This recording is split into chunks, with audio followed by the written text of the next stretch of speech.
안녕하세요. 올해 겨울은 유난히도 춥고 눈도 많이 내리는 것 같아요. 이렇게 눈이 많이 내리는 겨울을 보면 몇 해 전 겨울이 떠오릅니다. 제게는 인생의 최악의 순간을 맞이했던 그 겨울에도 눈이 많이 내렸었죠. 가장 행복하게 살아가고 있던 제게 정말 충격적인 일이 터지게 된 것은 저의 잘못된 선택 때문인 것 같아요. 그러게 사람을 고를 때 더욱 신중하게 그리고 더 오랫동안 지켜보고 골랐어야 하는 건데 말이죠. 제 마음속에 담아두었던 힘든 고백을 오늘 이곳에 하려고 합니다. 부디 제 이야기를 끝까지 들어주시고 용기를 주셨으면 좋겠어요. 얼마 전 한 드라마를 보면서 저는 이런 생각을 했어요. 모든 사람들이 서로 어울리는 것을 좋아하지는 않는다는 것을요. 그 드라마의 주인공 역시 사내 동호회에 가입을 권유하는 것조차 힘이 들어 있었는데요. 그 모습을 보면서 저와 비슷하다는 생각을 많이 했었습니다. 제가 좀 성격이 그렇거든요. 차분하고 조용해서 단정하다고 생각하는 사람들도 있겠지만 그냥 저는 여러 다른 사람들과 막 어울려서 지내는 것을 별로 좋아하지 않아요. 어색하고 불편해서 빨리 벗어나고 싶거든요. 대신 한번 저와 마음을 나눈 사람이 있으면 그 사람에 대해서는 아주 깊숙하게 관계를 맺는 편이랍니다. 어린 시절에는 이런 성격 때문에 따돌림 같은 분위기를 겪었던 것 같아요. 새로운 학년에 올라가서 혼자 조용하게 앉아있고 어울리지 않았더니 친구들이 저를 이상하게 생각하더라고요. 하지만 저는 그게 편했고 신경 쓰지도 않았습니다. 어느 순간 혼자 밥을 먹고 혼자 등하교를 하는 제 모습에 엄마가 속상하셨는지 한마디 하셨어요. 민서야, 민서 성격은 엄마가 너무나도 잘 아는데 말이야. 그래도 그 나이 때에는 다양한 사람들과 어울리며 지내는 것도 좋을 것 같아. 혼자가 편하더라도 그래도 조금씩은 어울리면서 지내보면 어떻겠니? 엄마, 나는 그냥 이대로가 좋은데? 왕따라가 놀림받고 해도 내 자신이 편한 게 최고 아니에요? 난 지금이 좋아요. 너무 좋아. 그런 성격 때문에 가끔은 외로웠지만 저는 나름대로 재미있게 살았던 것 같아요. 소소하게 책도 읽고 떡볶이도 사 먹으면서 말이죠. 학창 시절에는 별 다를 게 이럴 게 없었어요. 지루하기만큼 똑같이 반복되는 일상을 살아가면서 크게 감정에 동요 없이 지냈고 그게 편했어요. 부모님과 친구들은 왜 그렇게 감정 표현을 하지 않느냐고 말을 하셨지만 저는 제 나름대로 일상을 즐기고 있던 것이랍니다. 그렇게 시간이 지나서 저는 평범한 대학교를 졸업하고 작은 회사에 취직하게 되었습니다. 회사에 처음 들어가서 신입사원의 환영회를 한다며 회식을 했었는데 그 자리가 얼마나 불편한지 쥐구멍이라도 숨고 싶은 기분이 들었죠. 그때 당시는 신업 직원들한테 왜 그렇게 노래를 시키고 자기소개시키고 그랬는지 모르겠어요. 노래를 안 하면 벌주를 마시게 되었었는데 저는 태생적으로 그런 분위기 자체를 싫어하는 데다가 술도 잘하지 못해서 아주 많이 난감했었습니다. 그런데 그때 어떤 선배가 저를 도와주셨었어요. 대신 흑기사를 자청해서 술도 마셔주셨고 불편한 저를 지키지 말라고 다른 선배들한테 대신 말도 해주셨죠. 그 선배에게 너무 고마워서 회사에서 커피도 사다 드리고 하면서 제 감사의 마음을 표현했습니다. 알고 보니 그 선배도 저와 비슷한 성향의 사람이더라고요. 그래서 제가 얼마나 곤욕을 겪었을지를 알게 되셨고 자신도 무척 용기를 내어서 나서 주셨던 거예요. 그 사실을 알고 나서 얼마나 더 감사하던지 엄청 큰 은혜를 입은 것 같아 항상 그 선배에게 좋은 마음을 갖고 있었던 것 같아요. 그렇다고 제가 이성적으로 그 선배를 좋아한 건 아니에요. 그 선배는 저보다 10살 이상이 많으셨고 이미 한 가정의 가장이셨거든요. 그냥 이 직장 안에서도 저 같은 마음을 가진 사람이 있다는 그 이유 하나만으로 충분히 든든했습니다. 평범하게 직장을 다니고 있던 어느 날 근처에 있는 곳에 작은 요가 학원이 오픈했어요. 오픈떡을 맞춰서 돌리러 그곳 원장님이 저희 사무실에 오게 되었죠. 근데 요가 학원 원장님은 어디서 많이 낯이 익는 얼굴이었어요. 목소리부터 이미지가 마치 제가 아는 사람 같았거든요. 누구지 마음속으로 생각만 하고 있던 그 찰나에 그 사람이 먼저 제게 말을 걸었어요. 선미야, 너 선미 맞지? 우리 같은 고등학교 나온 것 같은데? 2학년 3반 맞지? 나 기억 안 나? 그래. 2학년 3반 맞자. 아, 그럼 너 혹시 태희? 그래, 나 태희야. 이 태희를 몰라오면 어떡하냐? 너 이 회사 다녀? 잘 됐다, 야. 너무 반가워. 정말 반갑네. 요가 했구나? 좀 편한 것 같아서 내가 못 알아봤다. 미안해. 고등학교 동창이었던 태희라는 친구가 바로 요가학원 원장이더라고요. 그 친구는 학교에서 노는 친구들과 어울려서 교실에서 운동장에서 항상 시끄럽게 떠들던 친구였어요. 주변 학교의 남자애들과도 어울려 자주 놀았고 인기도 꽤 많았죠. 선천적으로 저하고는 너무 맞지 않는 성격이라 그저 눈인사만 하고 1년에 몇 마디 나누지도 않았었는데 그래도 사회에 나와서 이렇게 보니까 반갑긴 하더라고요. 그녀의 외모는 제가 알고 있는 것과 아주 많이 달라져 있었습니다. 높은 콧대와 확 커진 쌍꺼풀 눈, 그리고 2배는 커진 것 같은 가슴. 현대의 의학기술이 이렇게 발달했나 싶을 정도로 그 친구는 아주 많이 예뻐졌습니다. 저는 그런 쪽에 워낙 관심이 없었는데 그 친구가 그렇게 변한 모습을 보니까 부럽긴 하더라고요. 여자로서 매력적이었어요. 직장 남자 직원들은 태희를 보며 흐뭇한 미소를 지었고 당장이라도 요가학원에 등록할 것처럼 관심을 가지더라고요. 결국 그 후로 직원들 몇몇이 우르르 몰려가 그 요가학원에 등록을 하게 되었고 그 후로 한참이나 남자들의 대화에 태희의 얘기가 오고 갔습니다. 우리 그 요가 선생님 아주 몸매 끝내지 않냐? 내가 난생 좀 요가를 배우긴 하는데 솔직히 요가는 무슨 요가냐? 눈호강하러 가는 거지. 그럼요 선배, 저도 그래요. 워낙에 성격도 싹싹하시고 외모도 출중하시니까 그래서 요가학원 갑니다. 퇴근 시간만 기다려지는 건 정말이 아닌가 봅니다. 남자들은 전부 늑대였어요. 요가에 관심이 하나도 없었고 오로지 제 친구를 보러 가는 것이더라고요. 하도 그런 말을 많이 하길래 어느 퇴근길에는 저도 우연히 그 요가학원 앞을 기웃거리게 되었습니다. 도대체 어느 정도이길래 그러나 궁금했거든요. 용기를 내서 문을 살짝 열어보니 마침 제 친구가 요가 수업을 한참 진행하고 있더군요. 상냥하고 친절한 설명과 함께 직원들의 자세를 교정해주는 따스한 손길까지 정말 부족함이 없는 것 같은 요가 선생님의 모습이었어요. 더군다나 몸에 쫙 밀착되는 옷을 입어서 가슴과 엉덩이가 도드라졌고 여자인 제가 봐도 정말 매력적이었어요. 저는 우두커니 문 앞에 서서 그 친구를 바라보고 있었고 잠시 후 저를 발견한 제 친구는 제게 눈짓을 하더니 잠시 기다리라고 사인을 하더군요.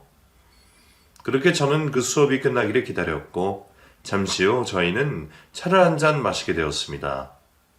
조금 어색하긴 했지만 그래도 인연이 신기하기도 했어요. 저는 워낙 말주변도 없고 말도 많은 편이 아니라서 가만히 앉아서 차를 마시고 있는데 제 친구가 여태껏 살아온 이야기들을 주저리 얘기를 하기 시작했습니다. 우리가 벌써 20대 중반이 됐다 야, 그치? 사람 인생은 아무도 모르는 것 같아. 내가 요가 강사를 할 줄은 상상도 못했거든. 고등학교 때는 진짜 놀기만 좋아하고 그랬는데 철이 들긴 하나 보다. 그랬구나. 너무 보기 좋아. 근데 너 되게 많이 예뻐졌다. 원래도 예뻤지만. 아, 이거? 다 돈으로 만든 거야, 알잖아. 이거 만드느라고 돈 꽤나 썼다. 그래도 어쨌든 요가 강사하려면 예쁘고 몸매도 좋아야 되잖아. 그래야 사람들이 오지. 친구는 자신의 일을 하나도 숨김없이 얘기해 주었어요. 그리고 잠시 후 자신의 아들 하나를 키우고 있고 남편과 이혼했다는 말도 했습니다.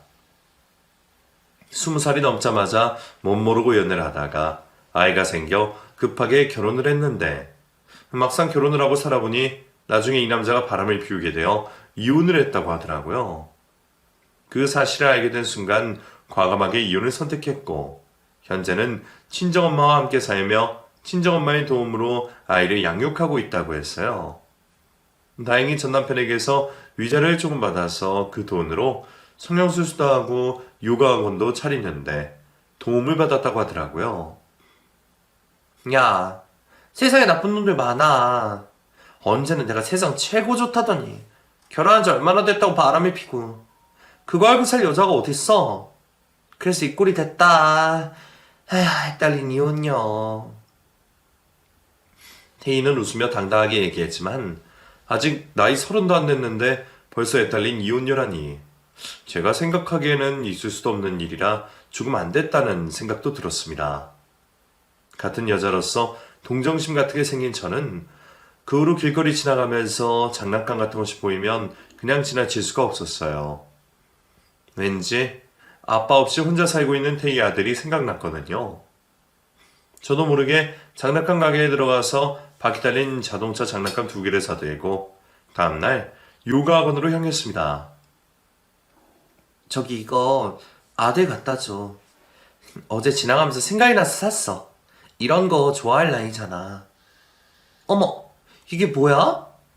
우리 아들이 제일 좋아하는 자동차네. 야, 이런 거 같이 챙겨주고 고맙다.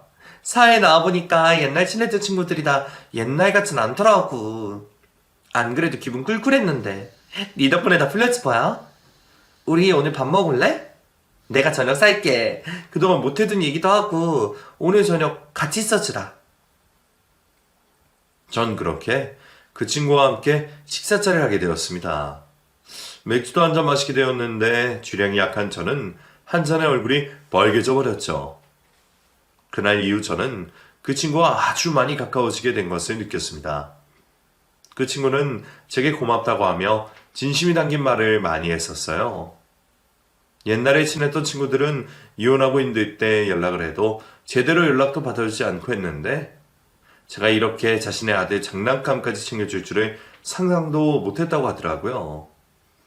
그러면서 여자 힘으로 혼자서 가정을 책임지고 돈을 벌어야 하는 일상에 대해서 얘기를 하며 어딘가 기대고 싶다는 말까지도 했습니다. 제 마음이 완전히 그 친구에게 향하게 되었고 그 다음날 또 그 다다음 날에도 퇴근 후 그 친구를 찾아가게 되었어요. 함께하는 시간이 처음에는 어색하고 불편한 면도 있었지만 시간이 흐를수록 저희는 점점 더 서로에게 익숙해졌어요. 울고 웃으며 지난날에 대한 이야기도 하고 서로에게 비밀 같은 것도 말하며 세상에 둘도 없는 친구가 된 것 같아요. 그러던 어느 날 그 친구의 생일이 다가왔어요. 제게 저녁 시간에 내달라고 해서 함께 있었는데 외롭다며 취기가 가득 오른 그 친구가 나이트클럽에 가자고 했고 저는 난생 처음으로 그곳에 가게 되었습니다. 자연스럽게 낯선 남자들을 만나서 합석을 하게 되었고 쾌활한 성격의 태희는 그 남자들과도 자연스레 어울렸었죠. 남자 3명 그리고 저희 여자 2명 총 5명이 어우러져서 시끌벅적한 나이트클럽 안에서 놀기 시작했습니다. 저는 성격상 그런 분위기 자체를 너무나 힘들어했기 때문에 빨리 집에 가려고 했어요. 하지만 친구는 제 손을 꼭 잡으면서 오늘만은 제발 자기가 하고 싶은 대로 해달라고 말했죠. 어쩔 수 없이 그 자리를 지킬 수밖에 없었고 어느덧 시간은 새벽 2시를 향해 가고 있었습니다. 둘이 얼큰하게 취해서 몸을 제대로 가누지 못하는 제 친구를 발에대주러 부축해서 나오고 있는데 아까 합석했던 남자들 중에 한 명이 제게 다가와서 말을 걸었어요. 저기 연락처 좀 받을 수 있을까요? 네? 연락처요? 제 연락처요? 아니면 이 친구 연락처요? 아, 그쪽 연락처요. 저 사실 그쪽처럼 차분하시고 그런 분을 처음 봐서 저도 좀 닮고 싶다는 생각을 했었거든요. 왠지 가까이 하게 되고 그러면 저도 차분한 감정이 생기지 않을까 싶어요. 전 그렇게 이상한 놈 아니에요. 정말이에요. 멀쩡하게 직장 다니고 있고 여기 제 명함도 드릴게요. 낯선 남자에게 전화번호를 준다는 것 자체가 제게는 상상도 하지 못할 일이지만 저는 그렇게 전화번호를 주었습니다. 며칠 후 남자 전화번호를 메시지가 왔었고 나이트클럽에서 만났던 그 남자였어요. 그 남자는 안부를 물어보면서 한번 만나보고 싶다는 말을 계속해서 어필했고, 결국 저희는 제 사무실 근처에 있는 커피숍에서 만남을 갖게 되었어요. 제가 정말 정신이 나가서나 봐요. 생판 모르는 남자의 연락을 받고 만나기까지 했으니 말이에요. 제 친구 태희는 제게 너무나 잘했다며 박수까지 건네며 같이 자리를 한번 하자고 신이 나서 말하더군요. 야, 부럽다 부러워. 내가 그날 술이 좀 취했었는데 그래도 너한테 연락처 물어본 그 남자 진짜 괜찮게 봤거든. 외모도 그렇고 성격도 매너도 좋고 게다가 계속 우리 웃겨줬잖아. 난 딱 그런 스타일 남자 좋아하는데 왜 내 연락처를 안 물어본 거지? 어쨌든 같이 만나서 놀자 돌아. 태희의 말을 듣고 보니 그 남자가 정말 괜찮은 사람이라고 생각했어요. 그리고 저도 모르는 사이에 그 남자 매우 가까워져 버렸습니다. 옆에서 태희가 부추기기도 했었지만 이상하게 그때는 신중하지 못하게 행동을 하는 제 자신을 발견했어요. 아무리 생각해도 그때 왜 그랬었는지 잘 모르겠지만 눈에 콩깍지가 단단히 쓰였던 것 같아요. 그렇지 않고서야 제게 어떻게 그런 일이 있을 수가 있을까요? 제게 호기심을 가진 그 남자는 저 같은 여자를 처음 본다며 계속해서 만나자는 말을 많이 했습니다. 그 사이에 있었던 제 생일에도 근사한 선물을 사주며 태희까지 초대해서 깜짝 생일 파티를 열어주었죠. 모든 것이 갑작스러웠지만 저는 그 사람과 연인이 되었습니다. 눈 깜짝할 사이에 그렇게 되어 있더군요. 엄마는 제 성격상 절대로 일어날 수 없는 일이라고 하시면서도 왠지 내심 좋아하셨어요. 그래, 우리 딸 이제 나이도 들어가는데 연애도 하고 결혼도 하고 그래야지. 그리고 너처럼 내성적이고 그런 애들한테는 활발하고 사교성 넘치는 남자가 딱이야. 그렇겠지? 너무 갑자기 일어난 일이라 좀 두려워요. 아휴, 두렵다니. 이건 설레임일 거야. 엄마는 우리 딸이 좋은 선택을 했을 거라 생각해. 그 남자는 정말 활발한 스타일이었어요. 주변에 친구들도 많고 저랑 데이트를 하고 있는 동안에도 쉴 새 없이 핸드폰이 울려댔죠. 어차피 누구에게나 똑같이 주어진 인생을 자신은 조금 더 재미있게 살고 싶다고 말하는 남친이 그때는 정말 보기 좋더라고요. 뿐만 아니라 제 친구의 요가 학원도 찾아가서 맛있는 것도 사다 주고 자기 친구를 소개팅 시켜주기도 하면서 진짜 재밌게 보냈어요. 그때 저는 요가 강사 친구와 더 친해지게 된 것 같아요. 그로부터 1년 후 남자 경험이 전무했던 제게 첫 남자가 된 남친의 아이를 임신하게 되었습니다. 저와 비슷한 성격을 가졌던 또 다른 제 친구는 저보고 미쳤다고 하더군요.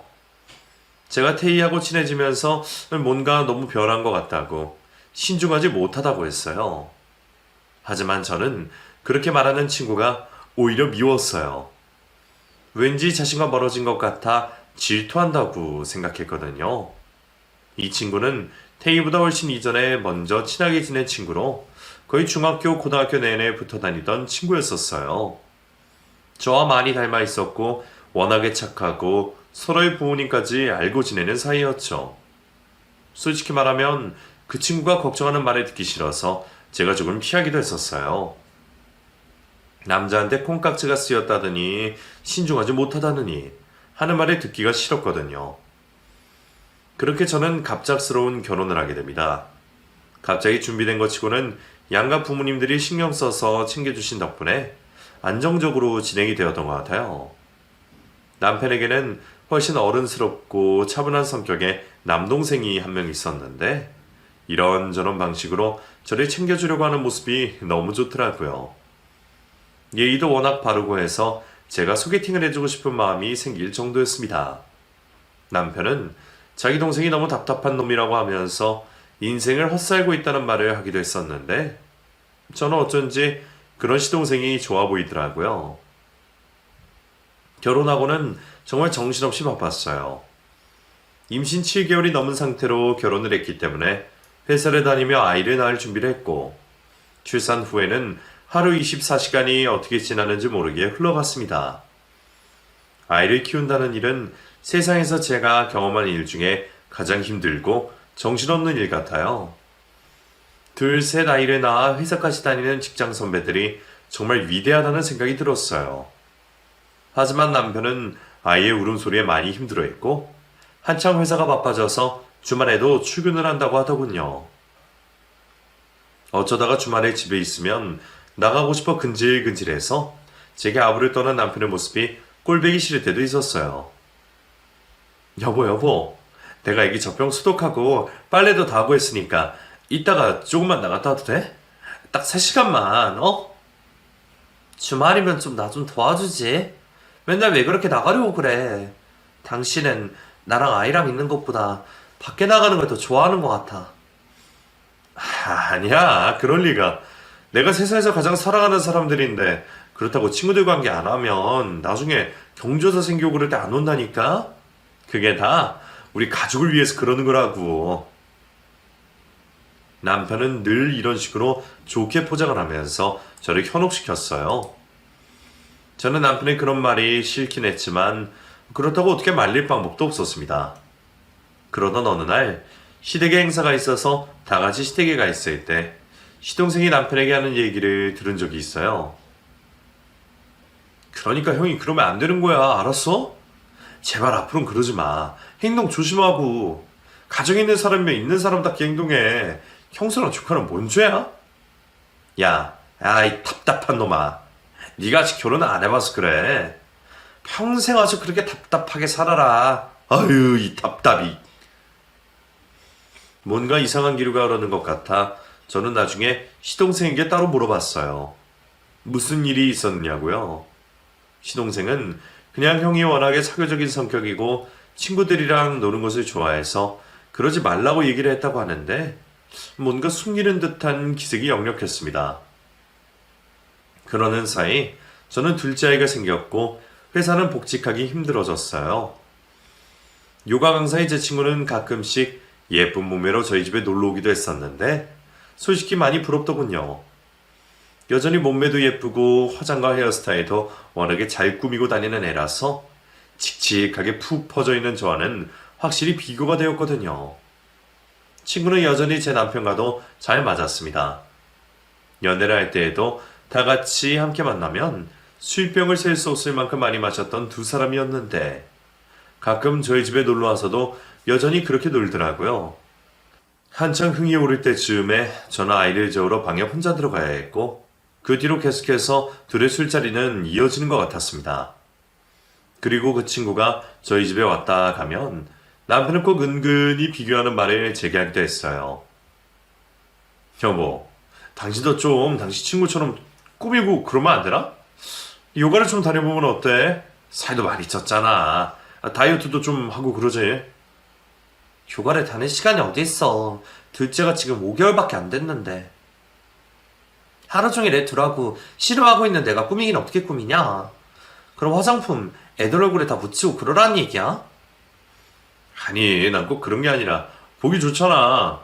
당신은 칙칙하고 말도 잘 안 하고 그러니까 내가 좀 심심하고 지루한 면이 있거든. 보기도 좋고 성격도 좋고 그렇다고. 지금 비교하는 거야? 당신 무슨 말을 그렇게 하냐? 남편의 말에 기분이 상당히 나빠진 저는 그날 남편과 대판 싸움을 하게 되었어요. 처음에는 그렇게 제 성격이 호기심이 가고 닮고 싶은 부분이 있어 좋다고 하더니만 이런 식으로 친구와 비교를 하니 얼마나 기분이 나빴겠어요. 제 화는 좀처럼 풀어지지 않았지만 남편도 적극적으로 저를 풀어주려고 하지는 않은 채로 시간은 흘러갔습니다. 그리고 뭔지 모르게 조금씩 거리가 멀어지게 된 것 같아요. 남편은 남편대로 항상 늦게 술에 취해 들어오고 그렇다 보니 아이들과 함께 자고 있는 저와는 자연스레 각방을 쓰게 되었고 잠자리를 언제 했는지 기억도 나지 않을 정도가 되어 있었습니다. 눈 깜짝할 사이 몇 년이란 시간을 보내면서 저는 오로지 아이들만 쳐다봤어요. 건강하게 밝게 아이들이 자랄 수 있도록 최선을 다해서 양육했습니다. 가끔씩 친정엄마도 제 남편이 너무 밖으로 도는 것 같다는 말을 하시며 걱정을 하셨어요. 친정엄마가 집에 오셨다가 저녁을 먹고 가시는데도 남편은 제대로 집에 오지도 않았으니까요. 박사방은 맨날 뭐가 그렇게 바쁘대냐? 애가 한참 어린데 그렇게 밖으로만 두니. 그 회사가 바빠서 그런 거야. 요즘 중요한 프로젝트가 좀 있어서. 엄마가 뭐 바보 천지인 줄 아니? 주중도 그렇고 주말에도 나가고 그러는 거 엄마가 모를 줄 알아? 조심해. 남자들은 질리면 금방 눈 돌리고 그런다니까. 박서방이 너를 보는 눈빛이 왠지 예전 같지 않은 것 같다. 엄마는 걱정돼. 친정엄마의 말을 들으니 왠지 느낌이 좋지 않았어요. 왠지 저도 엄마와 똑같은 생각을 하고 있어서 더 그랬던 것 같아요. 걱정스러운 마음이 가시질 않아 며칠 후 시동생에게 조심스레 전화를 걸어서 물어봤어요. 시동생은 차마 제게 얘기를 하지 못했지만 무언가를 알고 있는 눈치였습니다. 그 전화로 인해 남편은 제게 무척이나 화를 냈고 저희는 또 대판 싸우고 며칠간 냉기가 흘렀어요. 며칠 후 남편에게서 문자가 한 통 왔더군요. 제주도에 출장을 급히 가야 할 일이 생겼다고요. 제가 자고 있는 사이 아침에 옷을 미리 챙겨왔다고 하면서 3박 4일 일정이라고 홍보했습니다. 기분은 나빴지만 그래도 남편이 혼자 외벌이를 하고 있었기에 제가 어떻게 할 수 있는 일은 없었어요. 친정엄마는 홀로 며칠간 있을 제 생각에 저희 집에 와 계셨고 아이들을 봐줄 테니 어디든 나가서 바람이라도 쐬고 친구들이라도 만나고 오라는 말씀을 하셨어요. 저는 그래서 아주 오랜만에 저와 비슷한 성격의 절친에게 전화를 걸어 만나기로 했죠. 너무나 오랜만에 단둘이 만나서 이런 얘기 저런 얘기를 하다 보니 몇 년 전 제 남편을 우연히 만났던 이야기를 조심스레 꺼내더군요. 저기 사실은 나 몇 년 전에 네 남편 본 적 있었어. 나이트에서. 뭐? 언제? 나이트? 왜 말 안 했어? 그때 너 둘째 나으러 병원에 가 있었을 때라 전화 연락도 안 됐고 우리 회사 회식이라서 어쩔 수 없이 좀 유명한 나이트에 다 같이 갔는데 거기서 네 남편 봤어. 어머, 그랬구나. 난 몰랐네. 회사 사람들이랑 회식했나 보다. 그게 사실 네 남편 친구들이랑 태희가 같이 있더라고. 뭐? 태희? 아, 아마 소개팅 시켜준다고 했었는데 그랬나 보다. 아니야, 그게 술이 떡이 돼서 둘이 막 끈적하게 춤추고 소개팅 자리는 아닌 것 같던데. 아무튼 너 애 낳으러 갔는데 내가 얘기하면 안 될 것 같아서 미안하다, 선미야. 충격적인 이야기를 전해 듣고는 저는 그 길로 곧장 태희의 요가 학원으로 찾아갔습니다. 평일 오후 시간이나 분명히 학원에서 수업을 하고 있을 것이라 생각했거든요. 화가 나서 씩씩대며 달려간 그곳에는 며칠간 휴원한다는 문구가 적혀 있더라고요. 공교롭게도 딱 제 남편이 출장을 가는 날짜와 똑같았습니다. 건강상의 이유로 문을 닫는다길래 얼른 전화를 걸어보았는데 전화기가 꺼져 있었어요. 마음이 뒤숭숭한 채로 집에 들어와서 친정엄마와 TV를 보는데 도무지 TV 소리가 귀에 들리지 않고 아까 친구가 한 얘기만 계속해서 귀에 맴돌더라고요. 밤에 잠도 안 와서 꼴딱 밤을 지새우고 다음날 눈이 퀭해진 제 모습에 엄마는 단번에 눈치를 채고 어제 무슨 일이 있었냐고 말씀하셨어요. 저는 갑자기 엄마의 질문에 눈물이 흘렀고 있는 사실 그대로를 말씀드렸습니다. 엄마는 길길이 날뛰시며 당장에 그 인간들에게 달려갈 기세를 하시더군요. 엄마, 그러지 마. 그냥 그거 몇 년 전이라잖아. 내 친구가 워낙 내 남편이랑 친하고 또 그때 남편이 내 친구 소개팅 해준다 그랬었거든.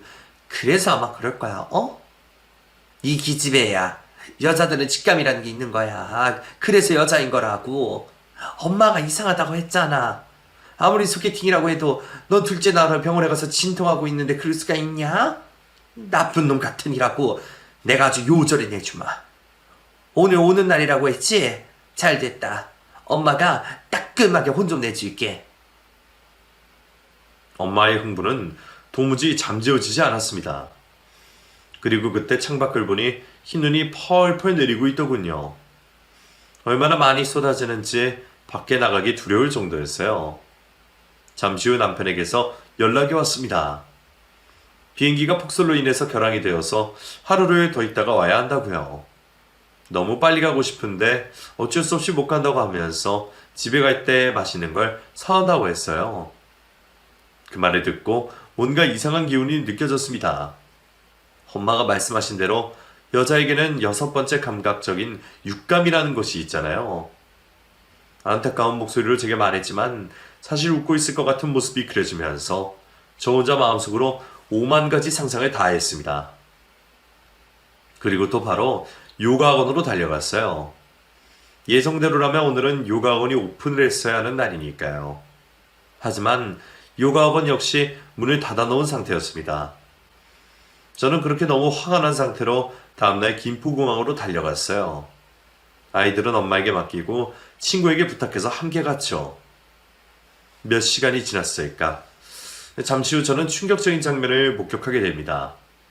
마치 신혼부부를 방불케 하듯이 서로의 어깨와 허리에 팔을 감싸고 나오는 제 남편과 테이를 발견하게 된 것이죠. 그 둘은 제가 와 있는지도 까맣게 모르고 입꼬리가 귀에 걸려 좋아 죽을 듯이 보이더군요. 저는 그 순간 그대로 그 둘에게 돌진했습니다. 야, 이 또라이들! 거의 악소리를 지르면서 그 둘에게 돌진을 하니 주변에 있는 사람들이 모두 깜짝 놀라서 저희를 쳐다보고 있었고 남편과 제 친구는 토끼 눈이 되어서 저를 쳐다보고 있더군요. 저는 그 길로 남편을 향해 주먹으로 얼굴을 한 방 날렸습니다. 어디서 그런 용기가 났는지 모르겠지만 아무튼 그때의 저는 평소와의 저와는 너무나도 달랐어요. 이 쓰레기들아, 니네가 그리고도 사람 새끼냐? 어떻게 내 친구랑 그럴 수가? 아니 저기 내 얘기 좀 들어봐. 그게 아니라 저기 말이야. 뭘 들어 듣기를? 네 얘기는 뭘 들어? 네가 어떻게 나한테 이럴 수가 있어? 사람들은 모두 저희 주변으로 몰려들어서 구경을 하기에 이르렀고 친구 태희는 어떻게든 그 자리를 빠져나가려고 슬그머니 도망치려고 하고 있더군요. 그 순간 제 친구가 태희를 잡았습니다. 어딜 도망가 있냐나. 네가 그러고도 친구냐? 사람이야? 어떻게 할 짓이 없어서 네 친구 남편하고 이렇게 돌아다니냐? 너네 몇 년 전부터 내가 나이트에서 보고 수상하다 했어. 그래도 설마 사람이라면 안 그렇겠지 싶었는데. 아니야. 그게 말이야. 오해야. 우리는 여기 지금 나오다가 본 거야. 우연히 같이 결항되었다가 타는 비행기에 같이 타서 어깨동무를 하고 나온다고? 야, 말 같은 소리를 해라. 그렇게 외로웠냐? 어? 저와 똑같이 매우 내성적인 성격의 제 친구 역시 이 상황에 대해서는 도저히 참을 수가 없었나 봅니다. 제 친구를 안 데려왔으면 저 혼자 아주 우스운 꼴이 될 뻔했었어요. 남편은 자신의 멱살을 잡고 있던 제 팔을 잡아다가 확 뿌리치면서 화를 내더라고요. 아이 진짜 뭔 얘기를 하는 거야. 아니라고 했잖아. 사람들 많은 데서 이게 뭔 꼴이야. 얼른 집에 가자. 얼른. 쪽팔려 죽겠네. 쪽팔린 건 알지. 니네 내가 가만히 안 둘 거야. 동네방네 개망신 다 주고 인생을 아주 개판 만들어 놓을 거니까 그런 줄 알아. 내가 조용하고 말 못하니까 나를 아주 바보 천치로 하는구나. 저는 그 다음 제 친구 태희의 머리채를 잡아서 휘둘렀습니다. 어디서 그런 힘이 나왔는지 모르겠지만 사람이 이성을 잃으니 초인적인 힘이 나오는 것 같아요. 이거 뭐야? 이거 안 나? 야, 너 미쳤어. 빨리 놓으라고. 여러분들 경찰 좀 불러주세요. 경찰 좀요. 그래 오냐. 경찰 불러라. 사람들 경찰 좀 불러주세요. 제 남편이랑 친구가 바람나서 이러고 있으니까 저도 상간녀 위자료 수송하고 증거도 잡을래요. 결국 사람들은 웅성웅성거리며 저희들을 보고 손가락질하게 이르렀고 남편과 상간녀인 제 친구는 제 팔을 뿌리치고 주랭랑을 쳐버리고 말았습니다.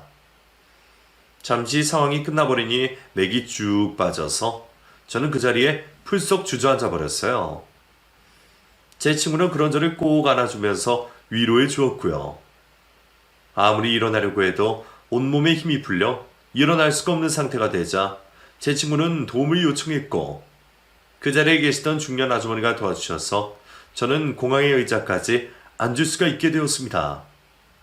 가만히 앉아 하염없이 눈물만 흘렸어요. 그동안 남편이 처음 만났던 일, 제게 죽자 살자 매달리며 연애하자고 했던 그 모습, 그리고 뜨거운 밤을 보내며 사랑을 속삭이던 그 순간까지 파노라마처럼 흘러가는데 후회와 배신의 눈물이 계속 나와서 멈출 줄을 모르더군요. 몇 시간 후 친구의 도움으로 간신히 집으로 돌아왔습니다. 제 얼굴을 보자마자 친정엄마는 본능적으로 무슨 일이 있었다는 것을 직감하셨고, 제 친구는 김포공항에서 있던 일을 차근히 설명했어요. 엄마는 그 길로 바로 시댁으로 찾아가서 난장판을 만들어 놓으신 것 같아요. 모든 사실을 알게 된 시동생이 집으로 찾아와서 제게 무릎을 꿇고 사죄를 하더라고요. 형수님, 죄송해요. 정말 죄송합니다. 이게 다 제 탓이에요. 제가 진작에 말리지 못했어요. 됐어요. 일어나요. 도련님이 무슨 잘못이라고 그래요. 저 알고 있었어요. 그래서 매일같이 말했고 그 요가 학원도 찾아가서 경고도 했어요. 제발 이러지 말라고. 그렇게 부탁하고 애원을 했는데 죄송해요 형수님. 정말 죄송합니다. 이후로 해야 될 모든 일들을 제가 처리해 드릴게요. 저희 형 용서하지 마세요.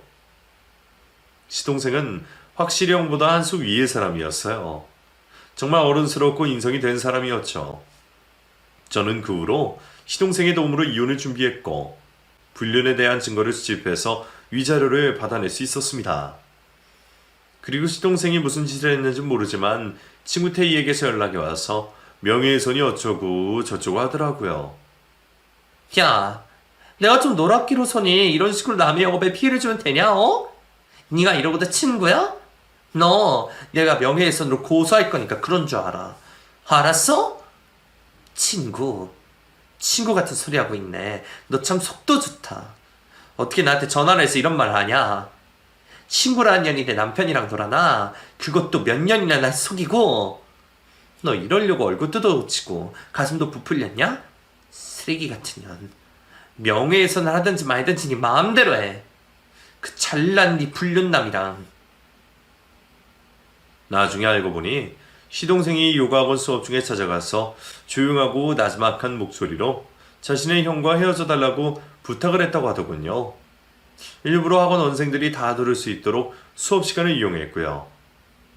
그 소문이 타고 퍼져서 불륜녀란 낙인이 찍힌 친구는 원생들이 다 환불 요청을 하고 항의가 빗발쳐서 더 이상 운영을 해서 없는 지경에 이르렀다고 했어요.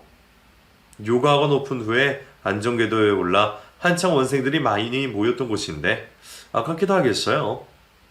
그러게 본인이 그런 죄를 안 지었으면 애초에 이런 일도 없었을 텐데 말입니다. 남편은 제가 집에 없는 틈에 타서 자신의 짐을 빼가려고 현관 비번을 누르고 있는 것을 보게 되었습니다. 하지만 이미 제가 비밀번호로 바꿔 놓았는지라 문을 열 수가 없게 되자 집 근처 열쇠 수리모를 불렀더라고요. 오랜만에 아빠를 보게 된 아이들은 아빠 하고 소리치며 그대로 달려갔습니다. 남편 역시 오랜만에 본 아이들이라서 반가웠는지 품에 쑥 안아 벌떡 들어올렸습니다. 아이고 우리 똥강아지들, 우리 아가들 아빠가 얼마나 보고 싶었는지 알아? 아빠 이렇게 늦게 왔어. 출장 가지마, 응? 그래 알았어. 아빠 출장 안 갈게. 우리 아가들 오늘 아빠가 맛있는 거 사줘야겠다. 뭐 먹고 싶어? 피자 사줘. 엄마는 피자 안 사줘. 죽도록 미운 남편이었지만 아이들이 이렇게 좋아하니 차마 그 사이를 말릴 수는 없더라고요. 저는 잠시 자리를 비켜주었습니다. 시장에 다녀온다고 아이들에게 이야기를 한 후 집 근처 커피숍에 앉아 몇 시간을 멍 때리고 있었어요. 저와 남편은 이혼이 완료될 때까지 당분간 그렇게 살았어요. 처음에는 격렬하게 싸우고 욕하다가 조금 지나니 무릎을 꿇고 용서해달라며 빌었다가 또 조금 후에는 모든 것을 체념하고 받아들였다가 남편의 태도는 시간이 지나면서 조금씩 변해가고 있었습니다. 저는 더 이상 그 일로 남편에게 그 어떤 욕도 하고 싶지도 않아요.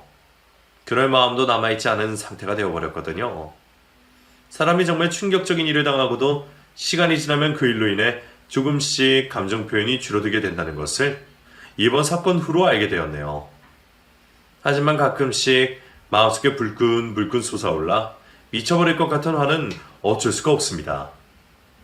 아마 이 마음은 평생토록 갖고 가게 되지 않을까요? 지동생의 도움으로 모든 이혼 과정이 마무리가 되었고 살고 있던 집도 정리해서 각자의 길로 가게 되었습니다. 저는 아이들과 함께 친정으로 들어와서 살게 되었고 남편은 혼자 작은 원룸을 얻어 사는 것 같더라고요. 남편과 제 친구는 결국 헤어지더군요.